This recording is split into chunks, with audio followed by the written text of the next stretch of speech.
चंडीगढ़ से आपके साथ मैं हूं इशिता जैन।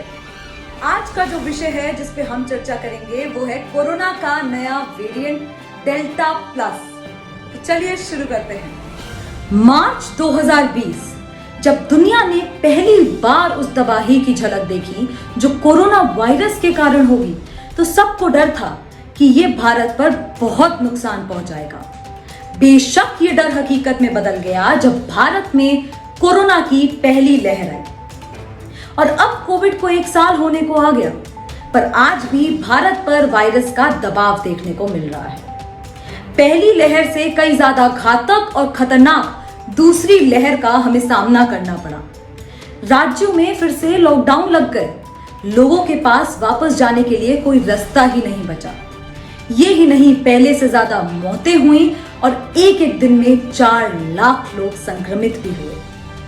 और अब जब हमें लग रहा था कि इससे ज्यादा बुरा और क्या हो सकता है, तो हमारे दरवाजे पर एक और आपदा ने दस्तक दे दी है। अभी कोरोना की दूसरी लहर खत्म भी नहीं हुई और भारत पर एक चिंता मंडरा रही है, जिसका नाम है डेल्टा प्लस वेरिएंट।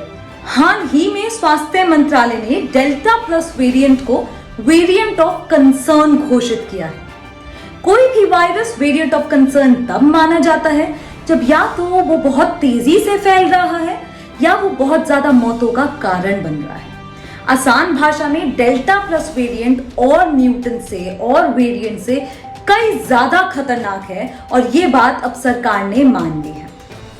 अब तक देश में डेल्टा प्लस वेरिएंट के सिर्फ 40 मरीज हैं, पर क्योंकि ये वेरिएंट ऑफ कंसर्न है और बहुत तेजी से फैल रहा है, तो कब ये 40 से 4000 और 4000 से 4 लाख में बदल जाए हम नहीं कह सकते। लेकिन अब तक केवल 3 राज्य ऐसे हैं, केरला, मध्य प्रदेश और महाराष्ट्र, जहां पर डेल्टा प्लस वेरिएंट के मरीज पाए गए हैं। और इसीलिए केंद्र ने एक पत्र के द्वारा इन 3 राज्यों को कंटेनमेंट जोन बनाने का उपाय दिया है। इसका मतलब यह है कि इन राज्यों में जहां जहां डेल्टा प्लस वेरिएंट के मरीज पाए गए हैं, उनको कंटेनमेंट जोन में बदल दिया जाए ताकि इस वायरस का, इस वेरिएंट का जल्द से जल्द संक्रमण तोड़ा जा सके। जहां तक इस वायरस के घातक होने का सवाल है, तो ऐसा माना गया है कि इस डबल म्यूटेंट वायरस के स्पाइक्स हमारे फेफड़ों से बेरहमी से चिपक जाते हैं और अपना असर तुरंत दिखाना शुरू कर देते हैं। इसका मतलब ये है कि ये हमारे फेफड़ों को बर्बाद करने की तैयारी हमारे शरीर से जुड़ते ही शुरू कर देते हैं। यही नहीं, ये वायरस हमारे शरीर के मोनोक्लोरा एंटीबॉडीज को भी कम करता है। मोनोक्लोरा एंटीबॉडीज मरीज के शरीर में दवाओं की कॉकटेल से तैयार होती है। हाल ही में भारत में ये एज अ रेमेडी देना शुरू कर दिया था, लेकिन अब विशेषज्ञ कह रहे हैं कि मोनोक्लोरा एंटीबॉडीज वेरिएंट के खिलाफ असर नहीं कर रही है।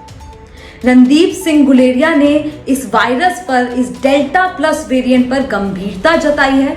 तो चलिए जानते हैं एम्स डायरेक्टर रणदीप सिंह गुलेरिया का इस वेरिएंट के बारे में क्या कहना है। हम इस डेल्टा प्लस की बात करें तो अभी हमारे पास केसेस कम हैं, लेकिन क्योंकि ये डेल्टा लीनिएज से है, डेल्टा वायरस से ही डेवलप किया है, इसलिए लोगों को ये चिंता रहती है कि अगर इसके केसेस अब बढ़ रहे हैं तो हो सकता है कि ये ज़्यादा इन्फेक्शियस हो सकता है कि ये मोर्टेलिटी भी ज़्यादा करे, हॉस्पिटलाइजेशन भी ज़्यादा करें। इसलिए अभी सतर्क रहना ज़्यादा ज़रूरी है, रादर देन कि हम वेट करें कि जब ये ज़्यादा फैलेगा तभी हम कुछ एक्शन ले।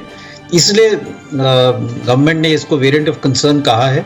अभी हमें डेटा और चाहिए कि ये एग्जैक्टली कितना ज़्यादा कंसर्न का इशू है, लेकिन ये बेहतर रहेगा कि हम सतर्क रहें। जहाँ जहाँ पर भी ये पाया जा रहा है वहाँ पे टेस्टिंग ज़्यादा करें, और अगर वहाँ पे लगता है कि ये केसेस एकदम बढ़ रहे हैं तो वहाँ पे कंटेनमेंट स्ट्रैटेजी, लॉकडाउन स्ट्रैटेजी जो है शुरू में ही करें, जिससे हम इसको जल्दी से कंट्रोल कर पाएँ।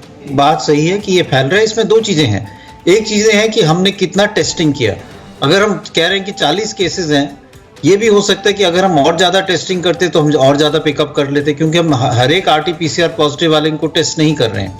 लेकिन क्योंकि ये अपवर्ड ट्रेंड दिखा रहा है, ज़्यादा केसेस देख रहे हैं, इसलिए ये डेफिनेटली लगता है कि हो सकता है कि ये ज़्यादा इन्फेक्शियस हो। डेटा और चाहिए, अभी डेटा हमारे पास इतना नहीं है, लेकिन कई दफ़ा ये होता है कि आप डेटा का ही वेट करते रहोगे तो फिर आप एक्शन नहीं ले पाओगे।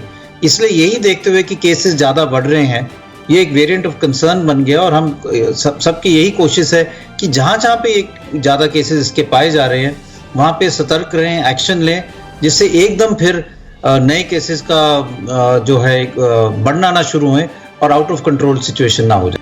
नटशेल में कहें तो ये वायरस बहुत खतरनाक है, बहुत तेजी से फैल रहा है और इससे बचना सख्त जरूरी है, क्योंकि ये आने वाले समय में बहुत मौतों का कारण भी बन सकता है।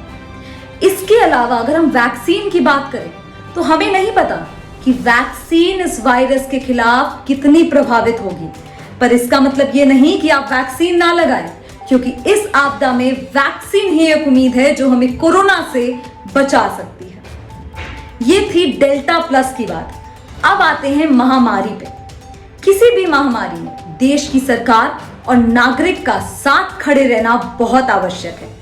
और पिछले 1 साल में हमने कई दृश्य देखे जब लोग एक दूसरे की सहायता कर रहे थे, एक दूसरे के साथ खड़े थे। लेकिन दूसरी ओर हमने रिश्वतखोरी का दृश्य भी देखा।